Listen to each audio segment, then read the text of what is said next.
on that field today, ask yourself this question. What time is it? Game time! What time is it? Game time! What time is it? Game time! What time is it? Let's go! We ready! We ready! We ready! We ready! And let's go! And let's go! When I step on the field, I send one message. And this is what it feels like. This is what it feels like. Football is getting hit. That's it. It's gonna be football now. What time is it? Game time. What time is it? Game time. What time is it? Game time. What time is it? Let's hunt now. Let's hunt now. Let's go. Let's hunt. We ready. And let's go. And let's go. We're talking about the Jets like we're talking about the Saints. You know, all this, how like we the Miami Heat of football. Yap. The bottom line is you got to buckle up your chin straps. It's embarrassing. Yap. Don't disrespect the game like that. There's too much crying from them. He's a man. They can be hit just like us. He's a man. You already make the big money. He's a man. Don't cry when you step on the field, man. That's war out there. When I step on the field, I send one message. This is what it feels like. Oh, my bad. Your bad don't work in my world. What time is it? Game time. What time is it? Game time. What time is it? Game time. What time is it? Let's go. Let's go. Let's go. We ready. And let's go. And let's go. It's a wrap. Game over. Hey, it's time. And welcome to the lunch break with the Cold-Blooded Show with Johnnie Cole, your host today. My mom and dad always said that don't be ashamed and don't apologize when you get us something. We will talk today about HBCU sports, NFL sports, and NBA sports. This show will come on and talk about all different things, and as long as representing our culture, the African-American culture. We want to bring awareness to our culture that we are cold-blooded. Today, we will begin with 3 great coaches. And when I say great coaches, these guys have done things the right way, and they have represented the SWAC, represented themselves, represented the schools they coached at in the utmost rate. So I'm bringing on the 3 championship coaches. Coach Pete Richardson, he needs no introductory. Coach L.C. Cole. And then we had to come with another coach because one of our coaches couldn't make it, Coach Melvin Spears. So right now, we're just going to pay a couple bills and we'll be right back. All right.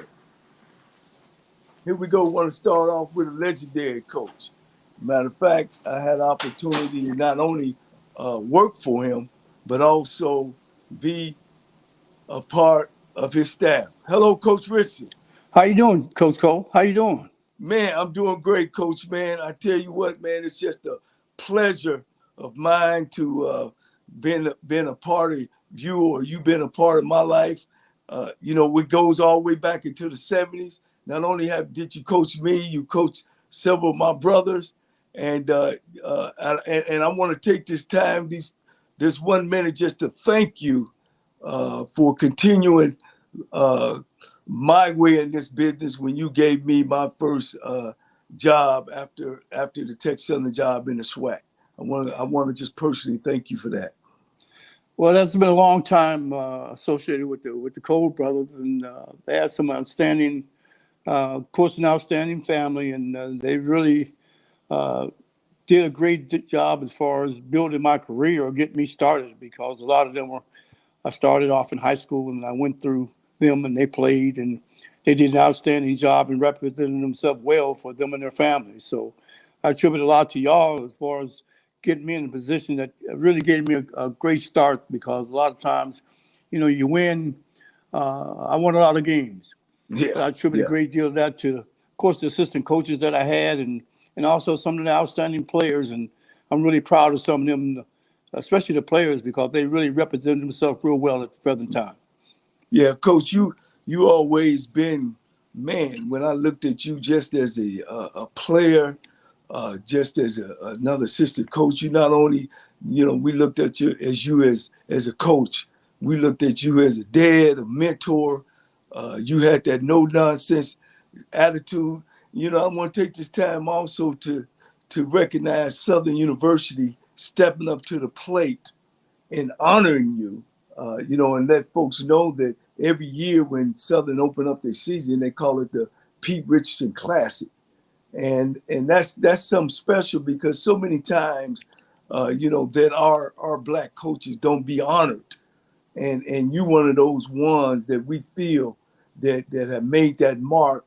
And instead of us, also talking about, the other coaches on the other side, we have one of our own that's been just as great.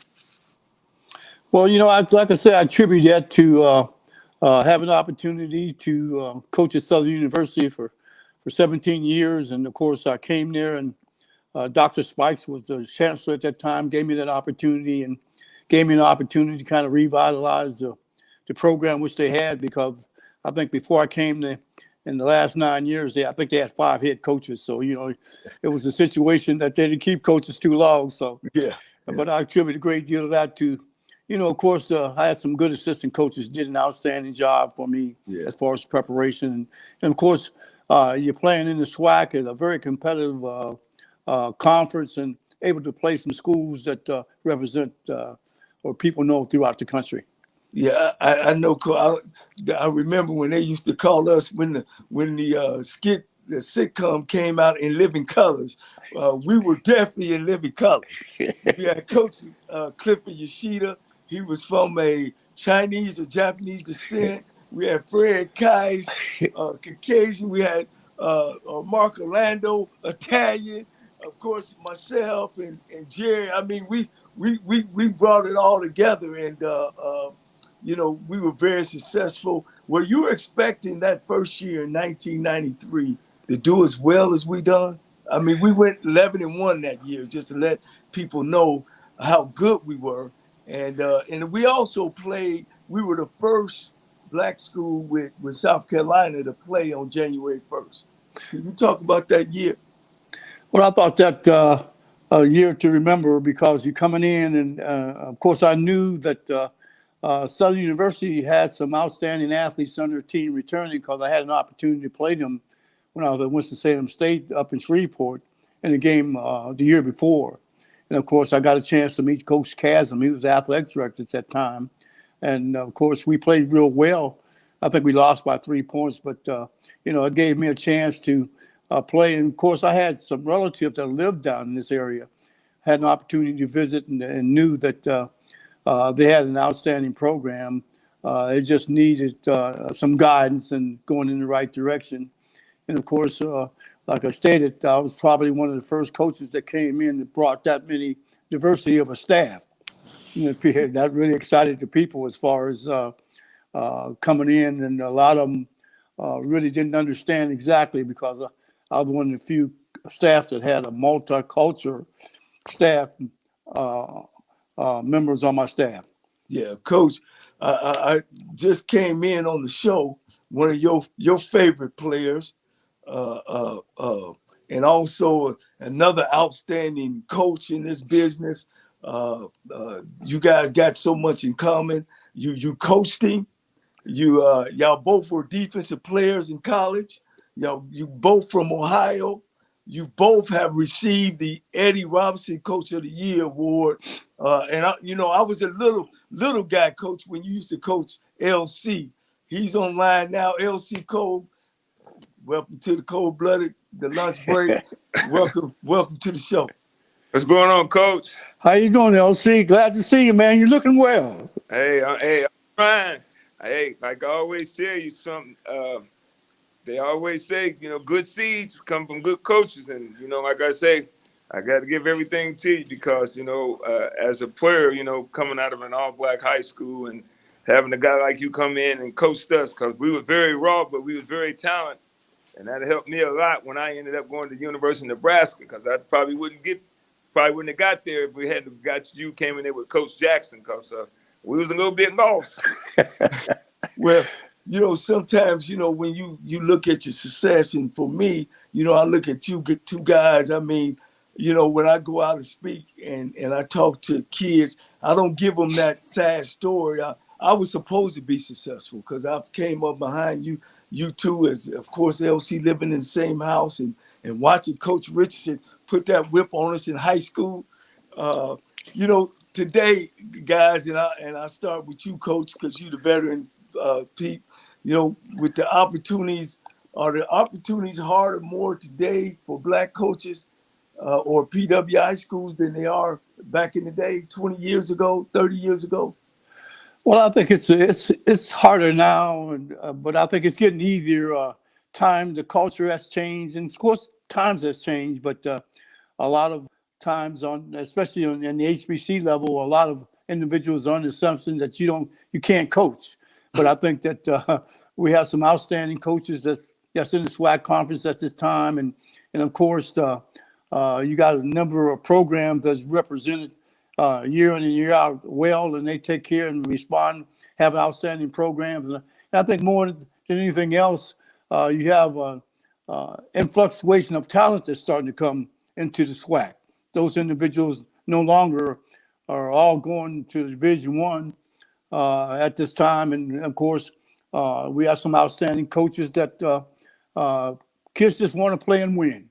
And of course, if you have an outstanding program and some great assistant coaches to go out and beat the bushes. And of course, I think what's really changed, at the time, is that program that they put in that you can transfer and be able to play right away.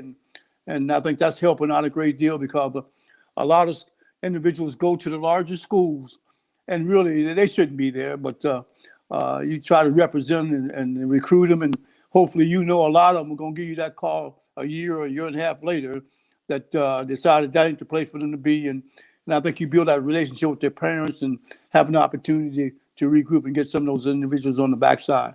Yeah. Well, LC, and Coach, about 30-some years ago when I got in this business in 1986, we used to go to the BCA, and they used to put together a list, of 20 guys, 20 African-American guys that's potential could be head coaches. As a young coach, I never could understand why that they never added a Black coach. It's almost like we played football on Venus and they played football on this earth, and, they used to tell us how to dress, and things hadn't really changed. LC, you've coached at 20 different schools. I went back and counted 20 different schools, 15 colleges.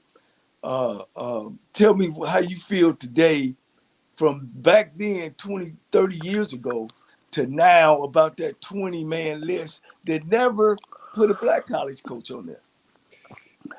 Yeah, I think that's just the way it's always been. I think, like Pete said, time don't change, but I always just say this, that the football field is still the same, still the same hashes, still the same landmarks and all that. I just think the culture don't change now, and that's what don't happen now. The culture don't change, the kids don't change too, and then in order for coaches to get players to come to their school, now they're coming up with all types of gimmicks and all that kind of stuff. That's what's going on right now. It's no discipline now. The kid gets upset at the coach, and now since they got the portal, so you can leave out and transfer anytime you want to, so it's no stability anymore. So now you almost have to, the kid got you handcuffed now, because you get him upset, that mother gonna lead him off.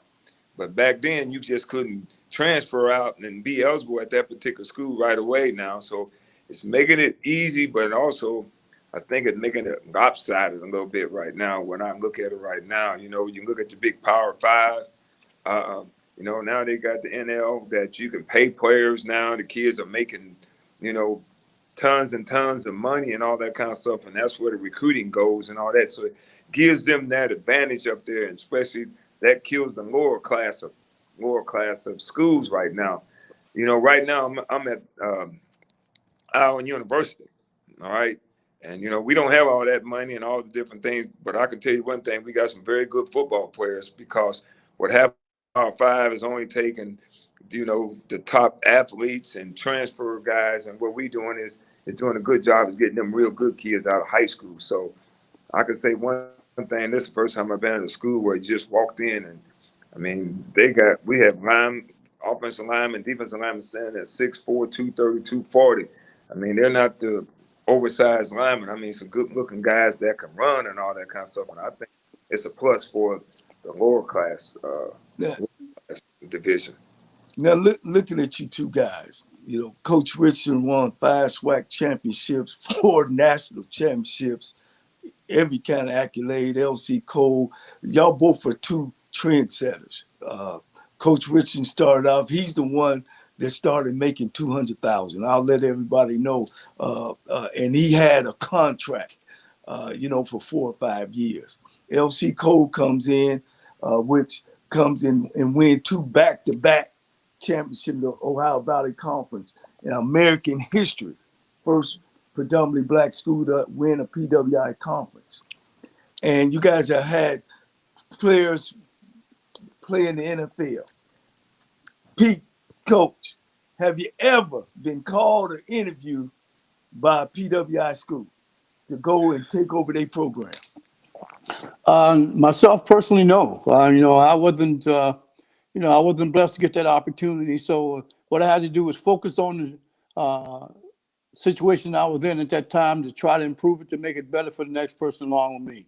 Yeah. You know, and that's what my goal was. You know, I was had a chance to have some outstanding programs, and of course you see individuals that are on the Power One, but a lot of that is who you are and whose relative you are, and yet they get that opportunity. Those opportunities never came, but that I didn't let that defray my focus of what I want for Southern University, as far as to maintain that had a quality program, had an opportunity, had some excellent administrators that gave me the opportunity to bring in some excellent assistant coaches, and gave me enough money to go out and try to recruit.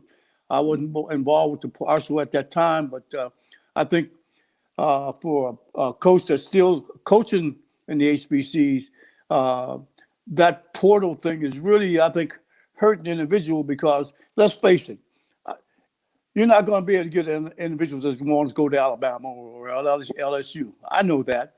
But what you have to do is be a good individual that can assess talent of a year or 2 years down the road, where an individual can get a little bigger and stronger. And hopefully you can develop it into an outstanding student athlete. And I think that's the relationship that you had to have, not only with the player, but with his parents.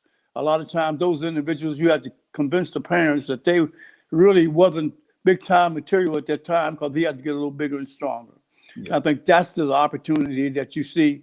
And, you know, I'm retired now, and it's great to see some of the young individuals that had an opportunity to coach that's doing well for themselves and their families. Yeah. LC, I mean, you know, I was along the ride with you, and I know when we met with the SEC commissioner, kind of go over that story when we met with the SEC commissioner, when you were looking to try to bounce from being an OVC champion coach, because most of the coaches before you left that conference in OVC and went on to get jobs at 1A schools. Even though they were mid-major, they was able to leave. Tell us what your story is about, and have you ever been called or interviewed by a Division 1A school for a head coaching job? See, and that's what I tried to do, because I was at University of Cincinnati as assistant head coach at University of Cincinnati, and like you say, I had been to all the powerful PFW schools. PWIs, and let me PWI. Let me tell that to my PWIs is predominantly white institutions. So that's what made me go to Tennessee State, and then we went to Tennessee State. And I felt that if I could get the job at Tennessee State, which was an all-white conference, that I probably would have, a good chance of, moving up into one of the predominantly white institutions. but we ended up going over there winning, and we did it back to back 2 years in a row. And never got a phone call, never got anything. But, you know, the sad part was about it. We won at Tennessee State, and our own people didn't give us a raise. I made $75,000. You made $40,000 as You a should have. coordinator. And so, you know, we still stayed at the same thing, and things never changed for us. So, but as we moved on down, then we went to Alabama State, and that's how Alabama State came about, is trying to move Alabama State into a big conference. But, you know, that's where I made $140,000. But, you know, that's the highest salary I ever ended up getting. But that never changed anything. So we, you know, we just kept on trying to work hard and, you know, keep on going. But, you know, that's how it is right now. Coaches, I want to jump in real quick. Coach Cole had some technical difficulties on his side. He'll be back in a second. But if y'all don't mind, there's a caller standing by. I want to get him in real quick. One of you guys is longtime followers. Go ahead, Captain Trey Pike. You are on with Coach Pete Richardson and with Coach L.C. Cole. Caller, you still there? Yes. Okay, go ahead. They can hear you.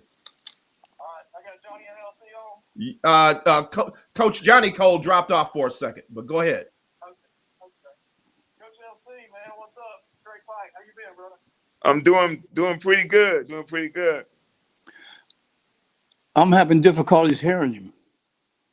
Hold on, Coach. He don't get you in. Okay. LC. Yeah, I hear you. Oh, okay. All right. Well, go ahead, Pete. We can hear you. But go finish, LC. Oh, okay. So, guys, you got a caller that's standing by on the phone line. So I know y'all having trouble hearing him. Everybody hold tight. Go ahead, Trey Pike. They can hear you.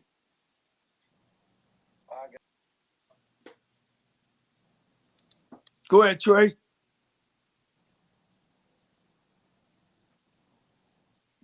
Coach, can you hear LC? Y'all can hear me? I can hear you.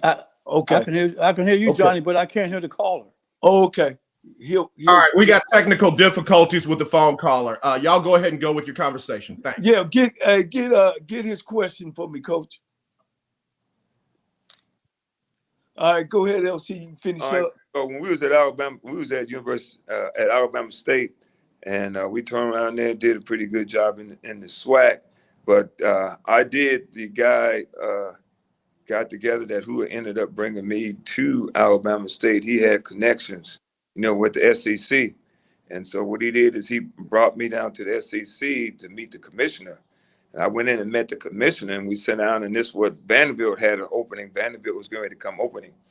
And the commissioner said to me, he told me, he said, yeah, Coach, I followed your record. You've been with some good people. You coached for Nick Saban. You did some work with Bill Belichick, you know, when he was at the Cleveland Browns. And then he told me, but he says, nobody knows what Alabama State is. If I would put your name up to get the job at Vanderbilt, you wouldn't get the job because they're not going to hire a black coach at Vanderbilt at a particular time. They said they're not ready for that. And he said, I just couldn't put your name up. He said, what you need to do is probably try to go to one of the smaller white schools, and I would probably have a better chance of getting a job at one of the major colleges. Yeah. And, Well, and let me go ahead. I think that is true right now, because if you look at Ron Cooper is one of the ones that has moved in this profession like that. Now he was at Texas A&M, but also he was at predominantly white schools first. Then he went to Alabama A&M where he coached at. And then he left out of there and went to Wisconsin, and now, you know, he was the head coach at Florida International. I think it was Florida International. Now he's the head coach at school, I think, is in Long Island University. That's where he's the head coach at right now. Yeah. Well, you know, I want to make sure our listeners understand we're not, you know, upset or nothing like that. I just wanted to bring some awareness, you know, and bring in, you know, one of the top black coaches, and I shouldn't say black coaches, coach football in Pete Richardson, that have really showed a model. Let me give you guys some staggering numbers. You know, there's 893 schools that play football. There's 124 teams in Division I and 11 conferences, and we only have 9% of the head coaches, which is 14. Even go further down to 1AA, there's 127 teams and 15 conferences. And even in that league, we only got 31 offensive and defensive coordinators. So those are some staggering numbers when now, 65% of your players are African-American descent. Coach Rich, what would you tell a young coach these days? People don't understand, Coach. Not only did you start off in an inner city high school at Dunbar High School, which is predominantly Black, you left there and went to Winston-Salem State. You've done it the right way. You also, they don't even know that you was a professional football player for the Buffalo Bills. So even though we have Deion Sanders who's doing a great job, that blueprint, that's an old blueprint. And yourself, you've done it. Of course, you was underneath Bill Hayes for a minute, which after he left, you got that job. So what would you say today to a Black coach, and basically coming from an HBCU? Now they've moved the needle a little bit, meaning, wow, if you ain't a celebrity or if you ain't played pro football, your chances of coming back to HBCU being a head coach is, whew, man, it's tough. Well, I could say that to any young Black athlete, it's going to be challenging because, first of all, you have a lot of opportunities. That's the perception that they give you, but in actuality, we're involved with a game. It's supposed to be on credentials, on what you achieve and what you earn. But apparently, on our level, it don't happen that way because I know a number of individuals that did an outstanding job, and like LC mentioned before, you ask somebody that's in the power to be, they can't even recommend you for the job because they figure, or there are individuals of authority in those positions that you don't know enough. And that's why, you get to a point, especially in my professional career, that I was at an outstanding institution, and you get to a point that you realize that, hey, regardless of what you try to accomplish, it's going to be troubling. So what I try to do is making sure that I played in the Bayou Classic, and I think that helped us out a great deal to really explore exactly what type of program that we had at Southern University. And I think on national television, and now I'm glad to see that we're getting a lot more HBCs on television, which now people are gradually going to get a chance to see those individuals are competent coaches. But like you say, when you look around, they're going to want a track record, and those track records are usually at a Division I school, at a white institution, and a lot of times you're going to have to be a coordinator. And then even at that rate, you're going to have to be fortunate enough to have an opportunity to move up, because a lot of administrators, let's face it, the individuals that give the big money are not going to be in tune with those individuals on our level. And I think and a lot of those individuals, because of what they are established in the past, it's going to change, and you're going to say, okay, well, how long is you going to have to wait for those type of opportunities? And apparently that, how patient can you be for some individuals? So I think you get to a point, especially if you get an excellent HBC and have a good public relationship and build a relationship with the administration, and being able to do some things that you want to be able to accomplish, and being able to compete regardless of who you played against. I think that's what you try to focus and control what you can control. I'm so glad, Coach, that you took your time and came out on this, because, we need to let our folks know that we have guys like you that have won 169 games in his career. At one school, was at a school, only had one losing season. LC Cole, we can't say enough, about the accomplishment that you made, and those things that get lost. And at HBCUs, I think we talked about it on the last show, that our SID should do a better job. When you hear about Tennessee State now, with Eddie George being the head coach, and not even mention that you won 2 back-to-back championships and you was the last, LC, you was the last coach to coach an HBCU school that finished #1 in the country. So this show is about not letting that die, and it's important. I have Toriana Morgan, who played at Tennessee State on those championship teams, who's a young coach over at Waters. How you doing, Coach? I'm doing well. Can you hear me? Yes, sir. Yes, sir. Yeah, And I'm doing well. so we got the old and we got the in between with Coach LC, and then we got the new. It's how you feel the coach, and kind of give us your thoughts on some of the things that we've talked about. Firstly, it's an honor even just to be on this call with two gentlemen. Firstly, that molded me into a coach. That's Coach LC, and of course you, Coach Cole. It would not be the situation if not learning from you guys. And then being a young guy, and I've never had the opportunity to meet Coach Richards, but I remember coming down to the Heritage Bowl the first time he played FAMU down there. That was my first experience of Southern University, and it stuck. So, the HBCU imprint has been imprinted in me for a long time. So just to kind of hear what you guys are saying, and the credit that is given, but the credit that is also omitted is unfortunate. But at the same time, understanding that you guys have made an imprint in a lot of young men, not just in the profession of coaching, but being doctors, lawyers, teachers, every walk of life is great. And I would not have missed this opportunity for the world. Yeah. Well, we again, our show, or the things that I want to always make folks understand, I'm not the angry coach on the sideline. I've had a great career, and Coach Richardson see me as a little kid cleaning their cliques and stuff, and sitting around listening to Coach Richardson, them in the staff meetings when I was in middle school, and I had 8 brothers before me. So I just want everybody to know that my background, I've been around coaches, great coaches like Coach Richardson for all my days.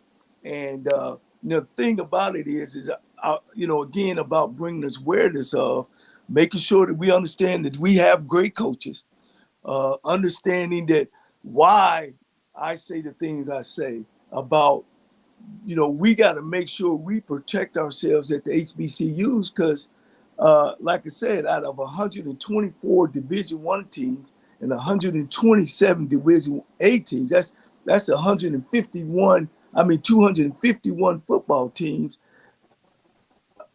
20 of them are black schools.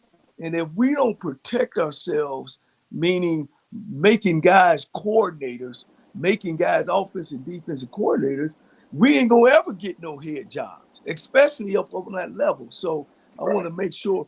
So what can we do, guys? And again, I'll start with you, LC. What can we do, or who and how we can help ourselves integrate to the PWI schools? Well, right now, I think just so much I would say for black schools and the presidents, people, don't let money be the issue, because black schools been around a long time. Black football been around a long time. It has some great coaches, great players. You look in the NFL, they've always been around. But what I kind of see right now is everything's about marketing and trying to make money. It ain't about keeping that in heritage where we used to have great college football games. When you look back and you look at pictures, black people always supported black football games. They came dressed, eat nice, and everything like that. Guys graduated from college, and if you look at the way it's turning right now, it's becoming a marketing tool right now. And that's why they're going after these high-powered coaches and some of the coaches. I didn't mean to interrupt. High-powered coaches, or let's just call it Well, like it is, celebrities. They coming off the couch. I ain't gonna say. I can say it. I ain't gonna say, They coming off the couch right into the head positions. Right. I ain't gonna say high-powered coaches. Let's put a high-powered marketing guys who played at different levels that play football, and then they're selling out a lot of money. I mean, just like Pete, they paid him $225, and everybody like to went crazy, but they paid me $75,000 to put in 2 championships over there. And you just look around. you know, like Toriano, myself right now, I can look at right now, I'm getting a true black salary right now. I'm not getting what those guys that's coming out of the league coming in. They're marketing. That's what they're doing right now. That's what universities are right now. Black universities doing right now. They're looking around to marketing, trying to sell product in their program right now. And I just hope they don't fall into that pit hole, because you always got to look. Them guys are looking for something else, and when they shoot out of there, then what happens? There's a hole, and there you are sitting there back to square one again. So I hope it just don't turn to and revolve to that situation. Coach Pete, what's your thoughts on that? Well, I think, you look at the HBCs, and I think a lot of people kind of underestimate what they really have. You have some outstanding coaches that a lot of them are never given the opportunity. A lot of them are really underpaid, but a lot of them are really producing some great student athletes. And I think that's the whole thing that you want to be concerned about. Everybody's willing to move up to the next level, and which is true. That's if you're involved with the coaching profession, you want to be involved and coach with the best of the best. You also have to realize that, hey, whatever you get, you got to take and nurture that, because on Division I AA or our level that we're at, you're going to get some student athletes, and a lot of times you're going to have to get them a little bigger, nurture, hone their skills to make them be able to compete. Also, you got to realize that those individuals, they can compete, and I think the biggest thing is don't let the administrators, especially the president, underestimate what type of programs they have. We cry about the money. I think what's going to happen, the money is going to come eventually, but let's face it, what they're going to give the larger individuals and what you're going to be able to get on your level is going to be two different things. But when you look at an Alabama State or Alabama A&M, and they'll play on a Saturday, and then they may have 50 or 60,000. I mean, that's for a level of our size. That's what you're looking to be able to do.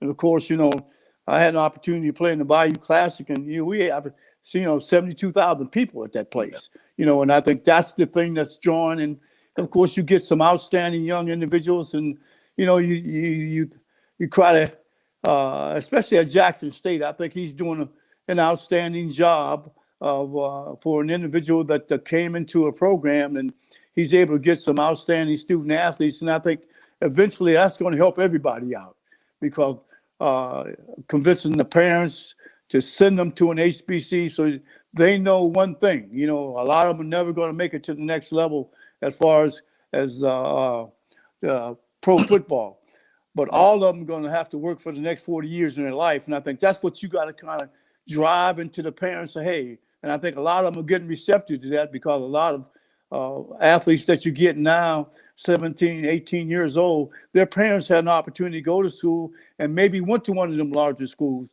and had a rough time of getting out, or have not, once you get finished, then what type of networking do you have with the university? And I think that's what the HBCs attribute to a lot of their ex-players, because I don't care whether you're a coach or an ex-player at HBC, that lasting relationship that you develop is lifetime. And those individuals look forward to that aspect, and hopefully we can get that opportunity to try to improve. And what's happening, and again, I've worked at five different HBCU schools. The president is supposed to be the fundraiser of the university. If you see a president on campus all the time, they're not raising no money. The athletic director has to be the chief fundraiser for these schools.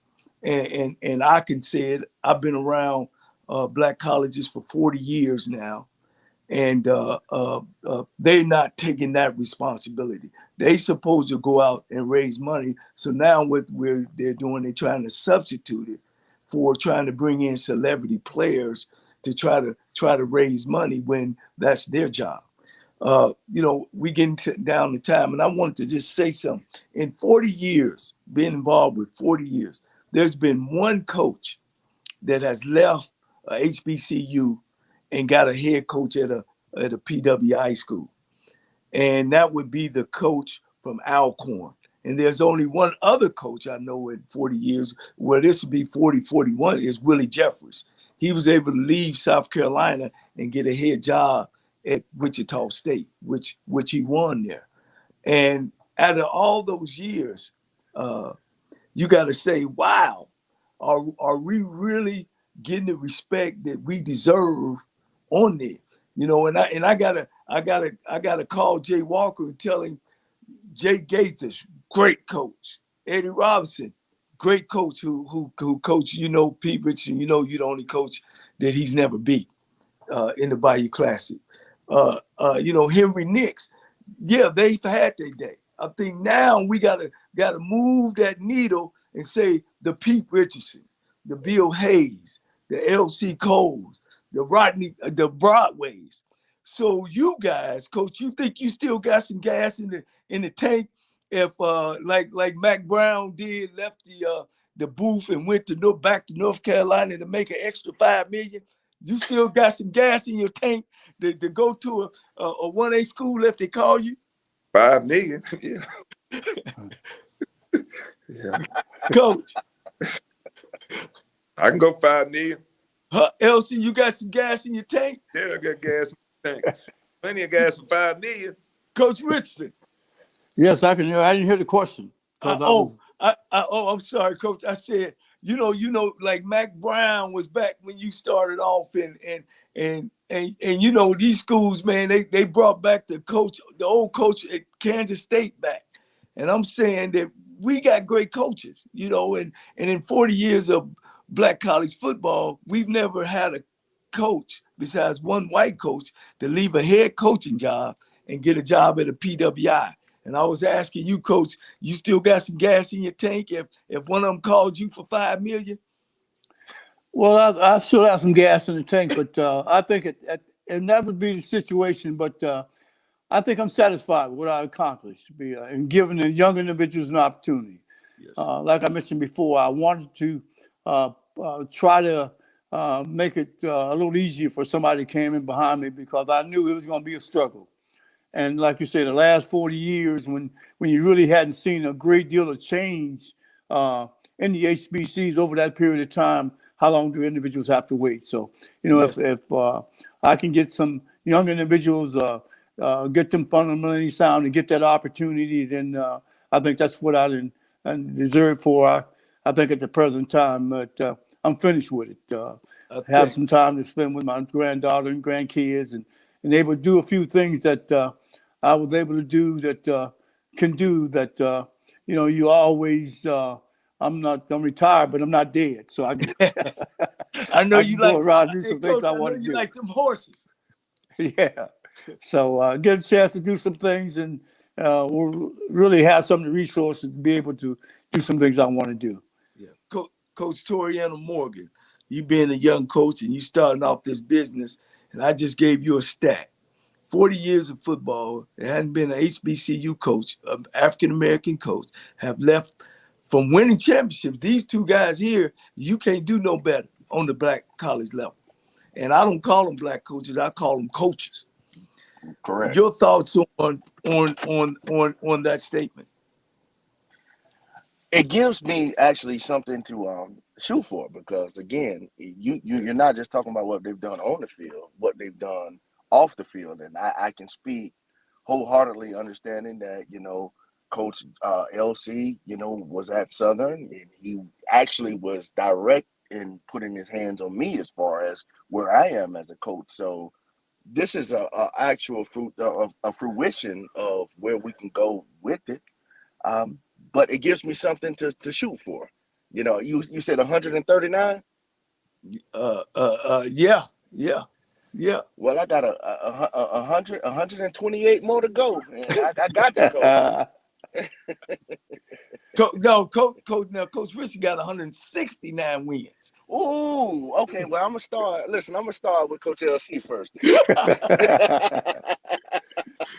Yeah. Well, you know, hopefully one of the aspirations is that you break that trend, that we get a guy from a black college football program to get a job at a PWI, because we got to get in there. I think the NCAA ought to get involved as well. They involved with everything else of seeing that these PWI schools have some spots for, or have some type of education or integrate, a coach from black college. HBCUs get opportunity to coach up there. Just like the NFL just started a thing that they're adding a coach's spot for a coach of color to come on and coach up in the NFL. I think we jumping over a whole division of PWI schools that we don't have enough black coaches there. And I think that each one teach one, bring one, and we ourselves is going to have to take that model when we get there. I know guys there, on my staff, Brett Maxey, he's at Colorado. I know a lot of guys that's have there. So when positions open, they got to go to their head coach and see if they can recommend a guy to come up there. I like to say too, I just hope that in black college, the head coaches in black college don't forget about the young coaches that's coming along. I think that's where we're moving the battle at. I know, like Deion did a great job over there, but you just got to watch him and the other guy over at Grambling. They're bringing professional athletes in and fulfilling those spots of our young black coaches that's not going to get a chance to come along and be successful coaches. See, that's what kills the coach feel out, So that's my feeling, that when I look at it, I just hope them guys that's coming from the NFL getting them spots, that they keep spots for these young black coaches that want to be coaches, because you eliminating them out now. Because I watch them staffs got all pro guys that's coming in fulfilling them spots, and these other little young coaches been in this profession and working hard trying to move up. They don't get that chance, because when them guys come in, they bring in all the pro guys, and then them guys are just left out there. And that's my biggest fear, that I see what's taking place. I kind of looked at, when I go back and look over my career and about hiring a staff and looked at Coach Richardson, how he put his staff together, and how you put your staff together, and then see where all the guys go. And I was privy to putting together my staff. And I can remember I've hired LC, which was the head coach, had Melvin Spears on the staff, the head coach. Kevin Ramsey became a head coach. Durrell Williams became a head coach. Tremaine Jackson is now the head coach at Valdosta. And I think coaches in my age and our age, where you always should have a coach on your staff, to me, that has some wisdom. I read books about CEOs, and they go out and try to hire the most smartest people they know, and sit in the room and say, the only smartness I got is to hire better guys around me, smarter guys around me. And what I see with these young guys choosing these staffs, it seems like they choose all their friends and they choose all younger guys. That's why you see Nick Saban winning championships every year. Doug Williams came back to the league and won the SWAC. You see older coaches always winning because they put together a good staff. But when you get rid of all the wisdom, and I think that's what's happening in the HBCU, you getting rid of all the, at least having one older or two older coaches on your staff to teach the younger coaches, and I don't see that. We had a lot of black coaches from the time I got in the SWAC from 1981. A lot of the black head coaches, they were character guys. Your Eddie Robinsons, your Marino Cassims, your Archie Coolies, your Pete Richardsons. They were older guys who taught us. I know Pete, one of your guys is Terrence Graves. He's been pounding the pavement. And I know it's his time. But now they don't move the needle for guys like him. Guys like James Woody, who was behind Coach Comegy for all those years. They won 5 SEC championships and the great teams in Tuskegee. So that's why, what I see in our conference, and I'm gonna keep pounding the pavement, with this platform, that's saying that we got to treat each other better. We got to respect the history. Coaches like yourself, Pete Richardson, to never let that go away. Coaches like ULC and to pull coaches like Torreno Morgan up and keep pushing him there. And I think that's the way we got to grow. We can't keep reaching out when they not reaching back, and taking us places that we hadn't been. Guys, I'm coming to the end. Last words. We'll start off with the vet, Coach Pete Richardson. I know I've taken enough of your time. Again, I can't thank you enough for taking time out. Your last thoughts. Well, I think that we're making progress, and it's going to be slow. But I think that you mentioned about the older coaches and being able to migrate up the ranks. But I think that the changes are going to have to be made by a collection of people, and that Black Coaches Association will have to put more teeth in what they're doing. If they're going to make some changes, it's going to have to come from there collectively, because you can scream and holler at one place by yourself, but until you get a nucleus of people that has some legit complaints, and I think that has to come from that Black Coaches Association can do a great job of making some progress in the future. And just to piggyback off that, get some coaches from the HBCU level as well. Well, thank you. I mean, that's the main thing. You have the Black Coaches Association, but you look on there and the only ones that have the offices are the ones that are at the larger schools, which, hey, I don't have any, well, I have some problem with it, because a lot of those individuals, it's difference between day and night of coaching at a larger school, a Michigan or Ohio State, than an HBC. So those individuals, especially if you've never been exposed to some of the issues that LC has at Alabama State, or I had as a Southern University, of not only alignment wise, but having problems getting your fields lined. You see, those are major problems to me. People are screaming about you people can't line up right, but see, half the time, you have a problem of getting them lined up, but you still got to go on Saturday. Yeah, Coach, I remember practicing on that practice field at Southern, had all them sticky bugs for a while. LC, your last comment? Hey, I'm just Coach Richardson, ride on them buses. If they break down, you're on the side of the road. You got 5 in a room. You got a field. It's a lot of things that goes along with it. But, those are great experiences, and those are the fun things I had. And I really always, wanted to say to Coach Richardson, I really appreciate him for making the man who I was and my brothers, because, he dealt with everybody in my family. So I really want to reach my hand out to him to making him the coach I am, because I would never be where I'm at right now if it wasn't for him coming to Dunbar High School. Running y'all through them sticker bushes. Yeah. Oh, yeah. Well, I mean, but, hey, just because they didn't cut the grass or didn't cut the sticker bushes, they still expect us to perform on Friday night, right? That's right, Coach. That's right, Coach. Coach used to look at us and the eyes used to change, boy. He knew, we knew it was serious business. But he appealed to me, so when I got to college, I understood when I went to college, it made the biggest difference. And I want to say thanks to Toriano Morgan for being the player down there and moving up in this coaching ranks as he is right now. And I tell you, as a coach coming through, you always want to beat your mentor, And I was able to beat Pete one time. I knew I was on the right track when I beat Coach Richardson. Toriano, don't think you get me this year. So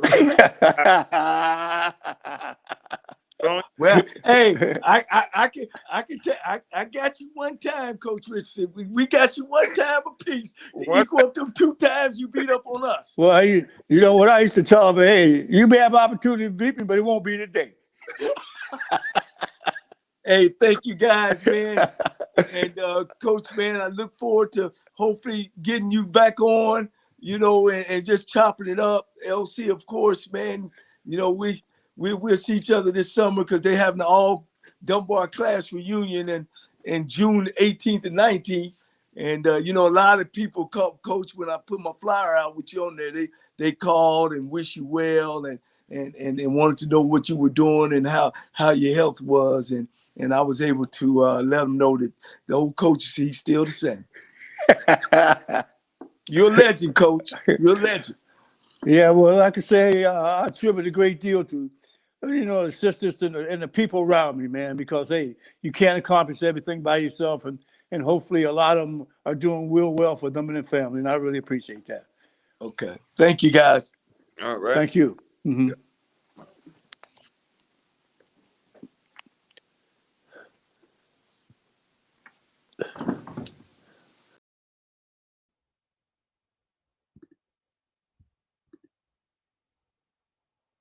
It's Sybil Wilkes with what you need to know. Today is Monday, April 18th, 2022.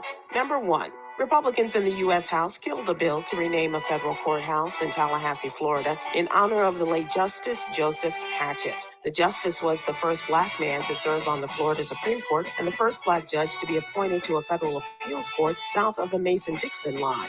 The bill, sponsored by Florida's 2 Republican U.S. Senators, Marco Rubio and Rick Scott, was passed in the Senate by unanimous consent in December. The House was ready to follow suit until freshman Congressman Andrew Clyde stepped in with a last-minute protest. The Georgia Republican objected to Justice Hatchett's 1999 ruling that blocked student-approved prayers at public school graduation ceremonies in Florida. Florida Representative Vern Buchanan, who co-sponsored the bill, could not explain why he voted against his own bill, answering, "I don't know," when he was pressed by reporters. Number 2, over the course of 1 week, Republicans in 3 states passed some of the most restrictive abortion laws. Oklahoma Republican Governor Kevin Stitt signed a bill that makes it illegal to perform an abortion except in medical emergencies. Wednesday, Kentucky Republicans overrode the veto of Democratic Governor Andy Beshear to outlaw abortions after 15 weeks. And Florida was the latest of the Republican majority states to move forward before the case of a Mississippi law banning abortion goes before the U.S. Supreme Court in June. That's a decision that very well could overturn Roe versus Wade. Number 3, the U.S. is trudging into what could be another COVID-19 surge, with cases rising nationally and in most cases after a 2-month decline. Experts warn that the coming wave caused by a mutant called BA2 that's thought to be about 30% more contagious will wash across the nation. They worry that hospitalizations, which are already ticking up in some parts of the Northeast, will rise in a growing number of states in the coming weeks. Number 4, according to a new report, a majority of Black Americans say being Black is central to how they think about themselves and shape their identities. The results pinpoint the critical role race plays in shaping identity in the United States. The report also points to how the importance that people place on being Black fosters a sense of connectedness among communities. Number 5, 2 weeks ago, Elon Musk announced his purchase of 9% of Twitter. This week, the South African-born businessman announced his intention to pay $42 billion to own the social media platform. As a result of the potential multi-billion-dollar purchase, Twitter has enacted what's known in the business takeover world as a poison pill. The poison pill is the shareholders' plan to prevent either the takeover of the company or, at the very least, slow things down. Here's your daily inspiration from Yogi's Jewels. Sometimes you have to let some things or some people go in order to grow. Join me today live on YouTube and Facebook at 7 p.m. Eastern, 6 p.m. Central with comedians extraordinaire Chris Paul, Huggy Lowdown, and social justice activist Coy Malone as we discuss today's top headlines and more. Thank you to our What You Need to Know partners, Alpha Kappa Alpha Sorority Incorporated and the American Heart Association. To subscribe to my free daily newsletter, please visit SybilWilkes.com. Be informed, be empowered.